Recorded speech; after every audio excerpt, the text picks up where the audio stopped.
Assalamualaikum warahmatullahi wabarakatuh. Kami dari kelompok 12 TFB dalam matkul metode numerik ingin menjelaskan terkait analisis data intensitas radiasi matahari dalam tugas persamaan regresi. Dengan anggota kelompok antara lain, yang pertama, saya Timothy Nur Yakob, 2. Givari Maulana Idrus, 3. Alfi Alfaizi, 4. Wawan Ahmad Kurniawan, 5. Muhammad Iqbal Pasha. Intensitas radiasi matahari adalah besarnya energi radiasi yang diterima satuan luas per satuan waktu. Biasanya dinyatakan dalam watt per meter persegi atau W per M kuadrat. Nilai ini tidak selalu sama karena dipengaruhi oleh beberapa faktor, antara lain sudut datang sinar matahari, waktu dalam sehari, lokasi geografis seperti lintang dan ketinggian, serta kondisi atmosfer seperti awan, debu, dan polusi. Oke, selanjutnya saya akan menjelaskan terkait faktor apa saja sih yang mempengaruhi dari intensitas radiasi sinar matahari ini. Di sini ada 4 poin, dimana yang pertama itu dari sudut datangnya matahari, dimana semakin tegak lurus dan semakin besar intensitasnya, maka radiasi matahari pun akan semakin tinggi gitu. Dan yang kedua adalah waktu, dimana pada pagi, siang, dan sore hari puncaknya itu ada di tengah hari gitu, dimana mungkin di sekitar jam 12-an itu radiasi dari matahari itu lagi tinggi-tingginya.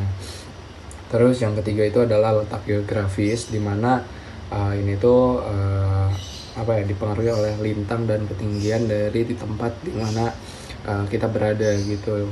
Dan yang keempat adalah kondisi atmosfer, dimana ini dipengaruhi oleh awan, debu, polusi, dan ketebalan atmosfer itu sendiri.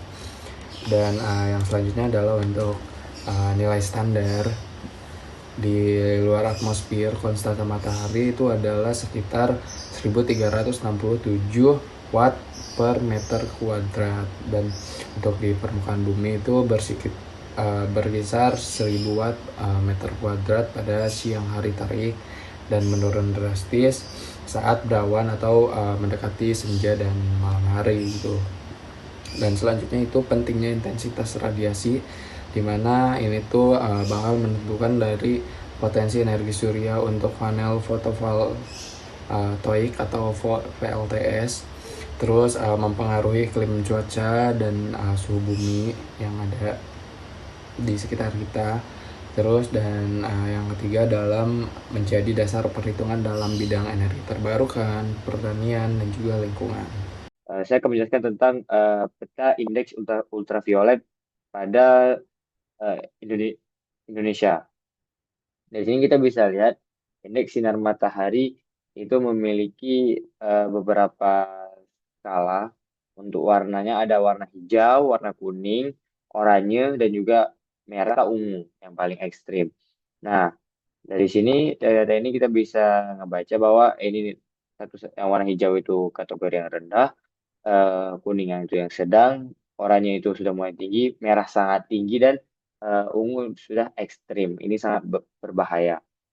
Nah, untuk ini sebagian besar wilayah Indonesia pada peta ini berwarna merah hingga ungu, yang menandakan indeks UV pada Indonesia itu sangat tinggi dan bisa mencapai ekstrim.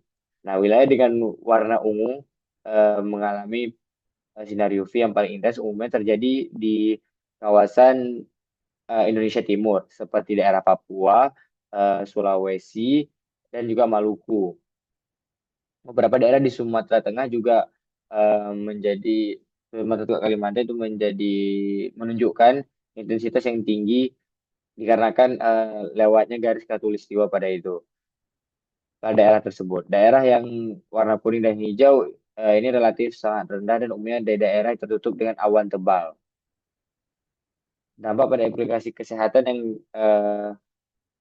dihasilkan oleh sinar UV ini dapat menyebabkan kulit terbakar atau sunburn, terus mempercepat penuaan pada kulit dan meningkatkan risiko kanker kulit. Oke, selanjutnya data ini menunjukkan rata-rata intensitas radiasi matahari di Indonesia dari tahun 2015 hingga tahun 2023. Polanya konsisten setiap tahun. Dengan intensitas tinggi pada Maret ke Oktober dan rendah pada Desember ke Februari.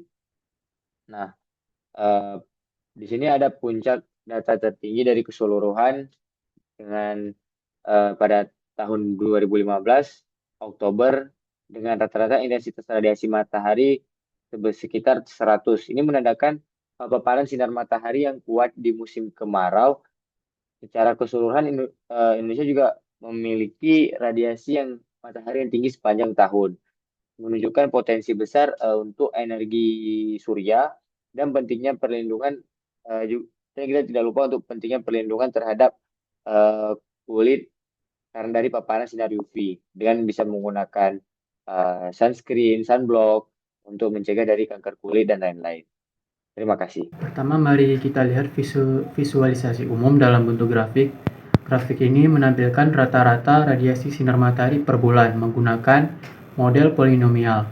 Dari grafik terlihat bahwa intensitas sinar matahari mengalami fluktuasi setiap bulannya, kadang meningkat lalu menurun kembali mengikuti pola musiman. Persamaan polinomial yang digunakan adalah Y sama dengan min 0,709x ditambah 82,992 yang menunjukkan adanya sedikit kecenderungan penurunan rata-rata intensitas seiring waktu, walau tidak terlalu signifikan. Variasi ini disebabkan oleh beberapa faktor utama. Pertama, sudut datang matahari. Semakin tegak lurus arah datang sinar matahari ke permukaan bumi, maka semakin besar pula intensitas radiasinya. Kedua, waktu dalam sehari. Intensitas tertinggi biasanya terjadi pada sekitar tengah hari, saat posisi matahari berada paling tinggi.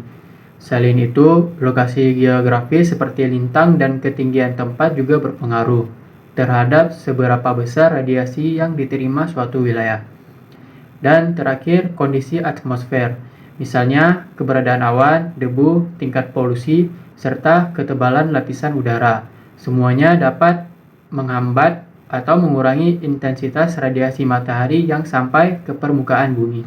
Selanjutnya kita beralih ke grafik rata-rata intensitas radiasi sinar matahari di Indonesia pada rentang tahun 2015 hingga 2023. Dengan grafik ini terlihat garis tren berwarna biru dengan persamaan Y sama dengan min 1 kali 1x ditambah 2300 dan nilai R² sebesar 0,299. Nilai R² yang relatif kecil ini menunjukkan bahwa hubungan antara waktu dan intensitas radiasi tidak terlalu kuat. Artinya, meskipun terjadi penurunan kecil dari tahun ke tahun, intensitas sinar matahari di Indonesia masih tergolong stabil. Perubahan kecil ini bisa dipengaruhi oleh faktor-faktor alam seperti variabilitas cuaca tahunan, peningkatan polusi udara, atau perubahan iklim global yang berdampak pada tingkat radiasi yang diterima di permukaan bumi.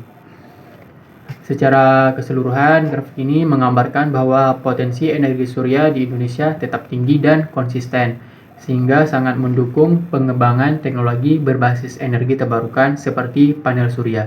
Lalu, pada slide ini, kita bisa melihat hasil uji beberapa model persamaan untuk memprediksi tren penurunan intensitas radiasi matahari di Indonesia selama periode 2015 hingga 2023. Yang pertama, berdasarkan analisis, model linear dan logaritmik dianggap paling sesuai untuk menggambarkan tren data yang ada, karena keduanya menunjukkan penurunan intensitas yang tidak terlalu ekstrim, yaitu sekitar 1 watt per tahunnya. Yang dimana ini berarti bahwa intensitas radiasi matahari menurun secara perlahan dan stabil dari tahun ke tahun. Lalu sebaliknya, yaitu model eksponensial dan polinomial. Model ini dianggap kurang realistis, karena model tersebut menghasilkan prediksi tahun yang terlalu ekstrim atau tidak masuk akal. Yang dimana hasilnya bisa terlalu jauh di masa depan atau bahkan tidak sesuai dengan pola data yang sebenarnya.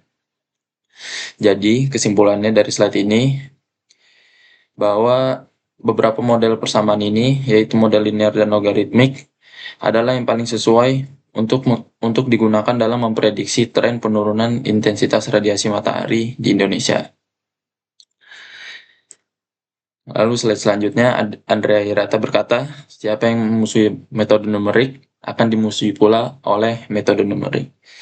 Sekian dari kelompok kami. Mohon maaf apabila ada kekurangan dan kesalahan kata. Saya ucapkan terima kasih.